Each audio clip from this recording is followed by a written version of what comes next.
Spain में ये जो फूल हैं मजहबी कल्चरल उनका एक रस्म थी कि मैरी के सामने इसको ला के रखा करते थे। मज़े की बात यह है कि ये तकरीबन सारा साल ही उगता रहता है। अगर आप इसको अपने गार्डन में लगाते हैं तो जो इसके पत्ते हैं या इवन फूल है, अब उसको सूंघे तो उसमें से एक स्मेल आती है बड़ी ज़बरदस्त, मुझे तो बहुत अच्छी लगती है। जब ये बिल्कुल नया हो, पहले बड्स इसके निकलें तो ऊपर से इसकी टिप कटिंग कर दें। पहले 3 कलर्स होते थे, येलो, ऑरेंज और गोल्ड कह देते थे। अब वाइट भी बीच में आ गया है, ऑफ वाइट होता है और इसमें मुख्तलिफ शेड आ गए हैं, मल्टी कलर्स होते हैं बहुत सारे। अस्सलाम वालेकुम दोस्तों, मैं हूं आपका जावेद इकबाल।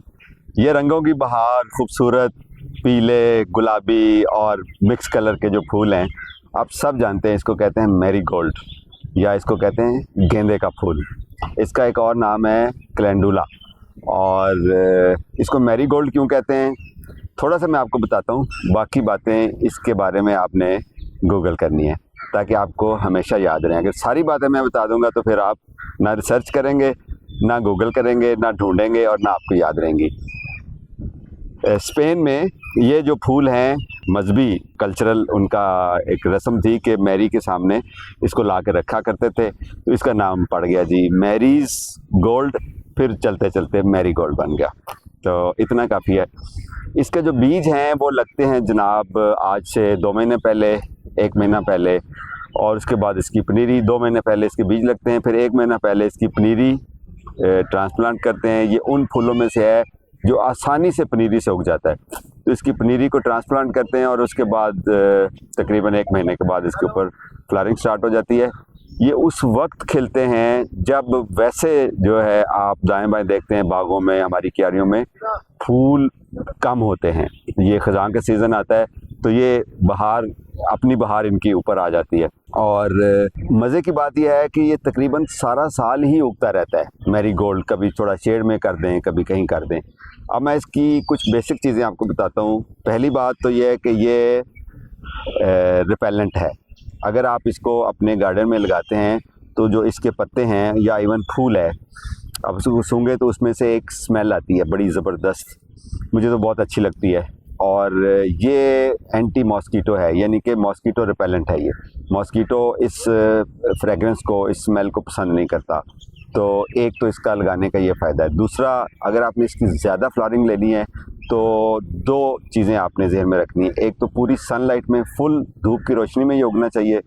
दूसरा ये है कि जब ये अभी तो फुल भरा हुआ है, तो जब ये बिल्कुल नया हो, पहले बड्स इसके निकलें तो ऊपर से इसकी टिप कटिंग कर दें। टिप कटिंग ऐसे होती है कि मसलन ये आपका पौधा था, नया निकला, अभी तक कोई फूल नहीं खिला, तो आपने पूरे पौधे के ऊपर से ये अंगूठे और उंगली की मदद से इसकी टिप कटिंग कर देनी है। उससे होगा ये कि ये जो इसकी वर्टिकल ग्रोथ है उसको रोकेगा और साइडों पे जितनी ये शाखें हैं वो स्टेबल होके भर के निकलेगा।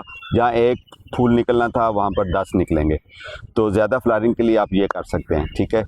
मट्टी इसको चाहिए होती है वेल ड्रेनिंग, रिच सॉइल। जितने अच्छा उसके अंदर ऑर्गेनिक मैटर होगा और वेल ड्रेनिंग मिट्टी होगी, उतना ही ये ज़्यादा अच्छा परफॉर्म करता है। पानी इसको बहुत ज़्यादा नहीं लगाना, कम पानी से भी ये गुजारा कर जाता है। और ठंड में बहुत अच्छा परफॉर्म करता है, गर्मियों में भी ये उग जाता है। और अगर आप इसको पॉट्स में लगाना चाहें तो पॉट में भी लगा सकते हैं। इसकी बहुत सारी वैरायटीज़ हैं। किसी को पॉट मैरीगोल्ड बोलते हैं, किसी को फ्रेंच मैरीगोल्ड बोलते हैं, अफ्रीकन मैरीगोल्ड भी होता है। तो किसी के फूल छोटे हैं, किसी के बड़े हैं, तो चॉइस आपकी अपनी है।